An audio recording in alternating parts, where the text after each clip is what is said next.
इस वीडियो में हम 8वीं बोर्ड परीक्षा जो 2023 में होने वाली है उसके लिए इंपॉर्टेंट प्रश्नों की चर्चा करेंगे। तो ये क्लास 8th की गणित का पेपर है, आपके 80 नंबर का पेपर होगा और 3.25 घंटे का आपको समय मिलेगा। तो आइए इसमें हम देख लेते हैं आपके गणित के क्वेश्चन किस प्रकार से पूछे जाएंगे। जैसे पहला क्वेश्चन आपके ये a बटा बी का योज्य प्रतिलोम ज्ञात करना है। जब भी आपको a बटा बी का योज्य प्रतिलोम पूछे तो आपको उसका उल्टा कर देना है, मतलब माइनस का हो तो प्लस का कर देना है, प्लस का हो तो माइनस में कर देना है, योज्य प्रतिलोम हो तो उसमें प्लस माइनस चेंज कर देना है। तो a बटा बी का क्या हो जाएगा, माइनस का a बटा बी हो जाएगा। जिसका ऑप्शन नंबर बी है उसमें सही आंसर हो जाएगा, योज्य प्रतिलोम में माइनस का a बटा बी। यही अगर आपको गुणात्मक प्रतिलोम में पूछे तो फिर इसमें हम a को ऊपर ले b को ऊपर ले जाते हैं और a को नीचे ले आते हैं। गुणात्मक प्रतिलोम में ये b बटा a हो जाता है, जबकि यही अगर आपका योज्य प्रतिलोम पूछे तो उसका निशान चेंज हो जाता है। दूसरा प्रश्न है 3x बराबर 21 है तो x का मान ज्ञात करना है। तो इसमें x का मान ज्ञात करने के लिए इस 3 का 21 में भाग दे दो। तो 3 का भाग 21 में कितनी बार जाएगा, 7 बार जाएगा। तो x का मान कितना आ जाएगा, 7 आ जाएगा। एक रैखिक समीकरण में चर की अधिकतम घात कितनी होती है, हमेशा याद रखना रैखिक समीकरण जो होती है उसमें चर की अधिकतम घात 1 होती है। तो रैखिक समीकरण की घात हमेशा 1 ही होती है। एक चतुर्भुज के आमने सामने के बिंदुओं को मिलाने वाला रेखा एक चतुर्भुज के आमने सामने के बिंदुओं को मिलाने वाली रेखा को क्या कहेंगे। ये चतुर्भुज है, इसमें हम एक नाम दे देते हैं ए बी सी और डी। तो इसमें ए का सामने वाला सी हो जाएगा, बी का सामने वाला डी हो जाएगा। तो इन दोनों को हम क्या कहते हैं, इन दोनों को हम कहते हैं विकर्ण। तो इसका आंसर हो जाएगा विकर्ण। चतुर्भुज हो जाए वर्ग आयत जिसकी 4 भुजाएं होती है उसमें 2 विकर्ण होते हैं। समांतर चतुर्भुज की सम्मुख भुजाएं होती हैं। तो समांतर चतुर्भुज में सम्मुख भुजाएं, सम्मुख का मतलब आमने सामने की जो भुजाएं होती है वो बराबर होती हैं। जैसे ये वाली भुजा इसके बराबर है, ये ऊपर वाली भुजा इस नीचे वाली भुजा के बराबर होती है और समांतर भी होती हैं। तो इसका आंसर हो जाएगा आपके बराबर। अगला सवाल आपके कि कौन सी संख्या पूर्ण वर्ग संख्या नहीं है। तो आपको कम से कम 1 से लगा के 30 तक वर्ग याद कर लेने। वर्ग का मतलब उसको उसी से गुणा करना है। जैसे 2 का वर्ग 4 होता है, 3 का 9 होता है, 3 तिया 9, 4 का 4 चौक 16, 5 का 5 सौ पंजे 25। इस प्रकार से आपको 1 से लगा के 30 तक के वर्ग याद होने चाहिए। तो इनमें से आपके ये 441 21 के वर्ग है, 81 आपके 9 के वर्ग है और ये जो 20 25 वो 45 के वर्ग है। लेकिन आपने देखा होगा 1 से लगा के 100 तक की गिनती में ये जो 79 है वो किसी के वर्ग नहीं होते हैं। इससे पहले आपके 64 वर्ग होता है 8 का, फिर इसके बाद में होता है 81 9 का। तो इनके बीच में आ रहा है देखो 79, ये किसी का वर्ग नहीं होता है। तो इसका आंसर हो जाएगा आपकी 79। निम्नलिखित में से किस संख्या की वर्ग संख्या के अंत में 1 आएगा। अब किसी भी संख्या का वर्ग करते हैं तो 2 संख्या ऐसी है जिसका वर्ग करने पर हमेशा 1 आता है। या तो किसी के अंत में 1 हो तो उसका वर्ग करेंगे तो भी 1 आएगा, या किसी के लास्ट में 9 है और उसका वर्ग करेंगे तो भी 9 में 81 का 1 आएगा। तो जिसके लास्ट में देख लो या तो 1 है या फिर 9 है तो उसके वर्ग में हमेशा 1 ही आएगा। तो इसका आंसर हो जाएगा आपके ये 9 वाला 109। अगला प्रश्न है कि 120 का 80% कितना होगा। तो प्रतिशत ज्ञात करना है तो हम ऐसा लिखेंगे इसको 120 इंटू का की जगह पे इंटू करेंगे और 80% है तो प्रतिशत को हटा के बट्टे में 100 लिखेंगे। 1 0 से 1 0 काट देंगे, ये इधर वाले 120 का ये 10 वाला कट जाएगा तो 12 और 8 बचे गुणा में। तो 12 और 8 को हम गुणा करके लिख लेंगे, 12 8 कितने होते हैं 96। तो आपका ऑप्शन नंबर सी वाला उत्तर सही हो जाएगा। एक प्रश्न का उत्तर आप कमेंट करके बताना कि 50 का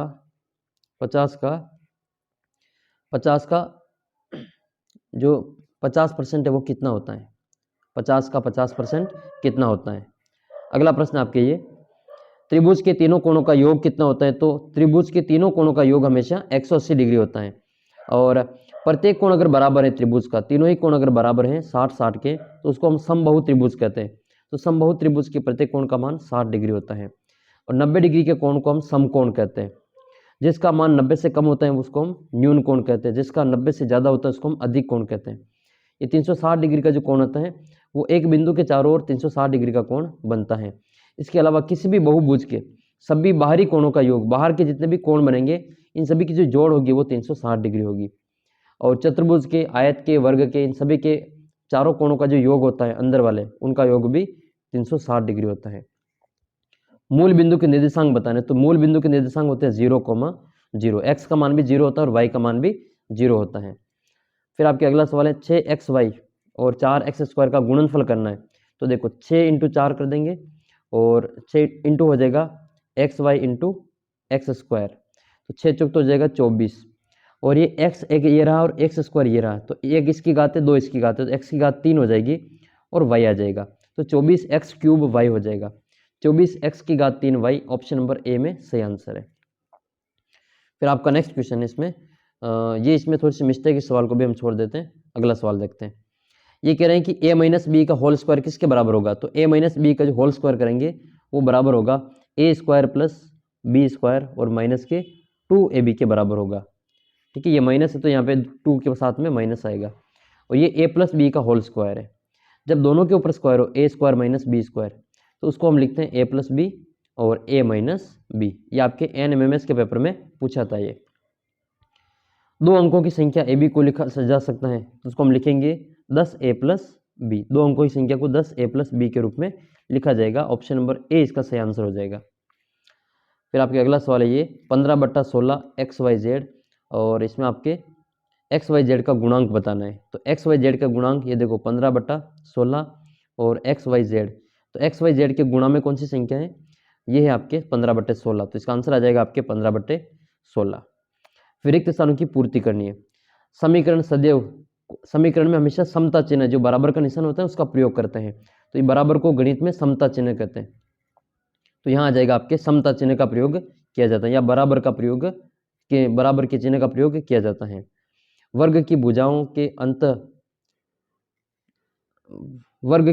के अच्छा, जो अंदर की भुजाएं उनके आपके विकर्ण की संख्या इसमें 2 होती है। वर्ग के अंतर्गत कितने विकर्ण होते हैं, 2 होते हैं। ब्याज संयोजन अर्धवार्षिक होने पर ब्याज की जो दर है वो आधी हो जाती है, समय दुगुना हो जाता है। अर्धवार्षिक होगा तो ब्याज की जो दर है वो आधी हो जाती है और समय डबल हो जाता है। समय 2 इंटू हो जाता है और ब्याज आधी हो जाती है, ब्याज की जो दर है वो आधा हो जाता है। इसमें आपको x की घात 4 का गुणांक बताएं, तो इसमें 2/8 हो जाएगा। x की घात के 4 के गुणा में कौन है, 2/4 है। अगला प्रश्न है कि यदि किसी संख्या का इकाई अंक 0 है तो वह किससे विभाजित होगा, 10 से विभाजित होगा, क्योंकि 10 के पार्ट में वही संख्या थी 10, 20, 30, 40। ये 10, 20, 30, 40 जिसके लास्ट में 0 होता है उसमें 10 का भाग पूरा पूरा जाता है, और 0 और 5 हो तो फिर वो 5 से विभाजित होगी।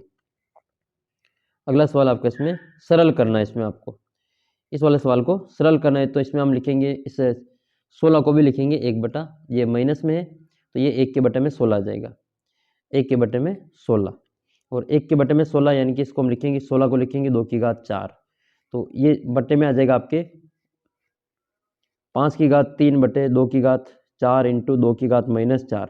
आधार समान होने पे घातें जुड़ेगी तो +4 -4 0, और 2 की घात 0 का मान कितना होता है, 1 होता है, तो ऊपर कितना बचेगा, केवल 5 की घात 3, और 5 की घात 3 को हम जब विस्तार करेंगे तो ये 5 का घन आ जाएगा, 5 इंटू 5 इंटू 5, 5 5 25, और 5 से गुणा करेंगे तो 125 इसका उत्तर आएगा।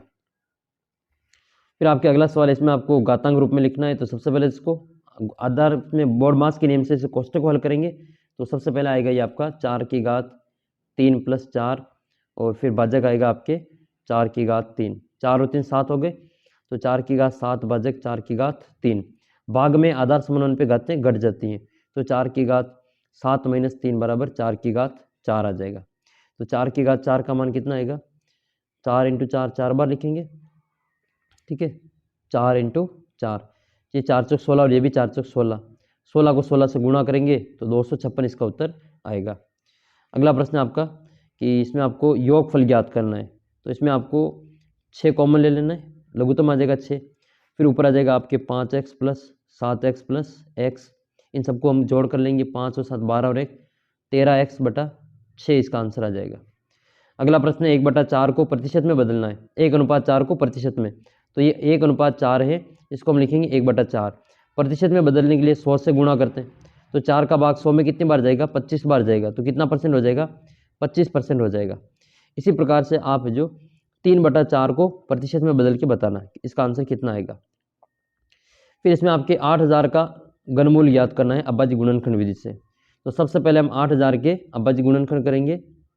सबसे पहले 2 का भाग देंगे तो ये 4000 बार जाएगा, फिर हम 2 का भाग देंगे तो ये 2000 बार जाएगा, फिर इसमें हम 2 का भाग देंगे तो ये 1000 बार जाएगा, फिर इसमें हम 2 का भाग देंगे तो 500 बार जाएगा, फिर इसमें हम भाग देंगे 2 का, तो 2 का भाग जाएगा इसमें 250 बार, फिर इसमें 2 का भाग देंगे ये जाएगा 125 बार। अब 125 में 3 का नहीं जाएगा, इसमें 5 का जाएगा 25 बार, फिर 25 में 5 का देंगे 5 बार। तो इसमें 2 कितनी बार आ रहे हैं, 1 2 3 4 5 6 बार तो 2 आ रहे हैं और 3 बार 5 आ रहे हैं। तो इसको हम लिखेंगे ऐसे 2 इंटू 2 इंटू 2 इंटू 2 इंटू 2, तो 6 बार तो आपके हो गए 2 और 3 बार लिखेंगे 5 इंटू 5 इंटू 5। घनमूल ज्ञात करने तो 3 3 के जोड़े बनाएंगे, एक एक बार लिखेंगे, तो ये हो जाएगा 2 इंटू 2 इंटू 5, 2 दूनी 4 और 4 पंजे 20, इसका उत्तर आएगा। अभाज्य गुणनखंड विधि से घनमूल कितने होंगे इसके, 20 आ जाएंगे, तो इसका घनमूल 20 आएगा। 42 के वर्ग ज्ञात करें तो आपको 42 को 42 से गुणा करके इसका आंसर निकाल लेना है। आयत की परिभाषा लिखनी है, तो आयत की परिभाषा क्या होती है, वह चतुर्भुज जिसकी आमने सामने की भुजा बराबर हो और प्रत्येक कोण समकोण हो, 90 डिग्री का हो, उसको हम आयत कहते हैं। एक समबाहुभुज के प्रत्येक आंतरिक कोण की माप ज्ञात करें जिसकी भुजाएं 5 हैं। तो इसका आंतरिक कोण ज्ञात करने का जो सूत्र होता है वो ये होता है, प्रत्येक आंतरिक कोण ज्ञात करना, तो वो सूत्र होता है आपका n-2 इंटू 180 इंटू 180 और बट्टे में n आएगा। n की जगह कितना लिखेंगे, 5 लिखेंगे, तो 5 में से 2 को घटाएंगे 3 बटा 5 इंटू 180, तो ये आ जाएगा आपका 5 में से 2 गए तो 3 बटा 5 इंटू 180। 5 के पार से ये कटेगा 3 और 6 36 बार, 36 को गुणा करेंगे 3 से, तो 6 तिया 18, 3 तिया 9 और 1 10, तो प्रत्येक कोण कितने डिग्री का आएगा, 108 डिग्री का आएगा। फिर इसको आपको हल करना है, 2x माइनस 3 बराबर x प्लस 2, तो यह आ जाएगा, इस x को इधर ले आओ, तो 2x माइनस x बराबर 2, ये माइनस का 3 इधर आएगा तो प्लस का 3, तो 2x में से 1x गया तो 1x बचेगा, 2 में 3 जोड़ेंगे तो 5 आ जाएगा, तो x का मान कितना आएगा, इसमें 5 आ जाएगा। ये संख्या छूट सही से नहीं छपा, इसको हम छोड़ देते। अभी 13वां सवाल देखते हैं। 5 ऐसी परिमेय संख्या लिखी है जो 2 से छोटी है, तो वो लिख लेना, ऊपर 1 लिख के बट्टे में कुछ संख्या लिख लेंगे, जैसे 1/2, 3/4, 5/6, 7/8, ये सभी जो 2 से छोटी है और परिमेय संख्या है। फिर इसमें आपको मान ज्ञात करना x का, तो ये आपके 8x माइनस 3/3x बराबर 2, क्रॉस गुणा करेंगे तो यह आ जाएगा आपका 8x माइनस 3 बराबर 3 दूनी 6x, और इस 6x को इधर ले आएंगे, माइनस में आ जाएगा, तो 8x में से 6x को घटा लेंगे, बराबर माइनस का 3 इधर आएगा तो प्लस का 3 हो जाएगा, तो प्लस का 3, तो 2x में से 8x में से 6x गया तो 2x बचेगा बराबर 3, तो 2x बराबर 3, तो x बराबर आ जाएगा 3/2, x का मान कितना आएगा, 3/2 आएगा।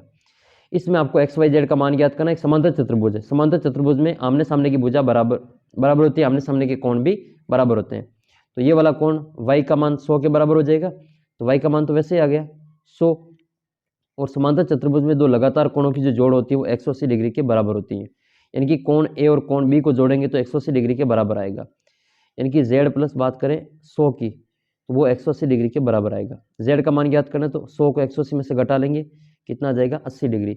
अब z का मान 80 है तो x का मान भी 80 होगा। इसी प्रकार से x का मान तो आ जाएगा आपके 80 डिग्री, y का मान आ जाएगा आपके 100 डिग्री और z का मान आ जाएगा 80 डिग्री। वह छोटी से छोटी पूर्ण संख्या ज्ञात करो जो 252 को गुणा करने पर एक पूर्ण वर्ग संख्या बन जाए। ऐसा सवाल जब भी आए आपको गुणनखंड करने 252 के, वो जो जोड़ा नहीं बन रहा उसको पूरा करने के लिए उस संख्या से गुणा कर लेंगे। 252 में 2 का भाग देंगे तो ये जाएगा 1 बार, फिर ये 2 बार जाएगा, फिर 6 बार जाएगा, फिर 2 का भाग देंगे 6 बार और 3 बार, अब 2 का भाग नहीं जाएगा 3 का जाएगा, 3 का भाग देंगे 2 बार और 1 बार, फिर इसमें भाग देंगे 3 का तो 7 बार। अब देखो 2 का तो जोड़ा है, 3 का भी जोड़ा है, लेकिन 7 का जोड़ा नहीं है, तो इसको हम किससे गुणा करेंगे, 7 से गुणा करेंगे, तो 7 × 7 का भी जोड़ा बन जाएगा, तो वह छोटी से छोटी संख्या कौन सी होगी, 7 हो जाएगी, क्योंकि 7 का जोड़ा पूरा नहीं बन रहा है। अभाज्य गुणनखंड विधि से आपको 512 के घनमूल ज्ञात करने, तो 512 के आपको गुणनखंड करने, 512 के गुणनखंड 2 का भाग देंगे, 5 में 2 बार जाएगा 11 हो जाएंगे, फिर 5 बार और 6 बार, 256 के वही आपको 2 की घात 2 का भाग देंगे, ये जाएगा 1 बार, फिर 2 बार और 8 बार, फिर 2 का भाग देंगे 6 बार और 4 बार, फिर 2 का भाग देंगे 32 बार, 32 में 2 का भाग देंगे 16 बार, 16 में 2 का भाग देंगे 8 बार, 8 में 2 का 4 बार और 4 में 2 का 2 बार। 2 कितनी बार आया, 1 2 3 4 5 6 7 8 बार आया, ठीक है। तो यह आ जाएगा आपका 2 की घात 8 बार, तो ये 4 बार लिख लेंगे इसको, इसका आंसर आ जाएगा आपके, ठीक है, 8 आंसर आ जाएगा। फिर आपका अगला सवाल है इसमें, अच्छा 8 बार लिखेंगे तो 3 बार आ जाएगा इसमें, 2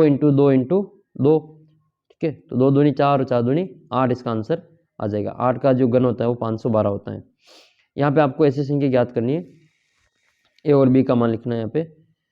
तो ए और बी एक अंक है, तो यहाँ पे 2 आ जाए, ऐसी क्या संख्या लिखी यहाँ पे 2 आ जाए। इसे जोड़ करनी तो यहाँ पे 7 लिख लेंगे, 7 और 5 12 के 2 हासिल का 1 आ जाएगा, 3 2 5 और 1 6 आ जाएगा। तो ए का मान कितना लिखा हमने 7 और बी का मान कितना आया 6 आया। इस प्रकार से इसका आंसर आ जाएगा। अगला सवाल आपके हैं कि 42,000 रुपये खरीदा एक स्कूटर में और 8% वार्षिक ब्याज की दर से इसका अवमूल्यन हुआ। 1 साल बाद इसका अवमूल्यन ज्ञात करना है। तो आपको कुछ नहीं करना है, 42,000 का 8% ज्ञात करके जो भी आंसर आए उसको 42,000 में से घटा लेना है। तो ये बाकी के सवाल है, बड़े सवाल है, इनको हम अगले वीडियो में देखेंगे और आगे का और जो पेपर है वो आपके अगले वीडियो में बताएंगे। आप चैनल को सब्सक्राइब कर लेना। मिलते हैं आपको अगले वीडियो में, तब तक जय हिंद जय भारत।